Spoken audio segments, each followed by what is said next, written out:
سلامونه مونږ دوستانو جوړ روغ وس دا د ترکیې جماعتونه دي وای ور دي مرسي په ترکیې کې ترکیې جماعتونه دي دغه تو ګولا شې شفرتي دا وګوره دغه څه دا د ترکیې جماعتونه دي دا سلطان احمد جمعه ته وایي دا د خدای پاک کور دی دا وته وګورئ دا د خدای پاک کور په ترکیې کې جمعه ماجد دی دا وته وګورئ ترکیه مسلمانه ده دلته موس شروع دی دا وګورئ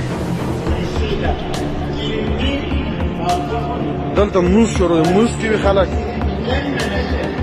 او دلته مولا ناس دی مولا ناس نصب کوي او دلته قرآن شریفونه خلاص دي قرآن شریف وایي هلته مولا ناس دی نصب کوي دلته موس کوي او دا دلته درویشان اوس دا وګورئ دا مسلماني ده دا وګورئ دا په ترکیې کې مسلماني ده ماجد دی دا ورته وګوره دا شله پرته ده د جومات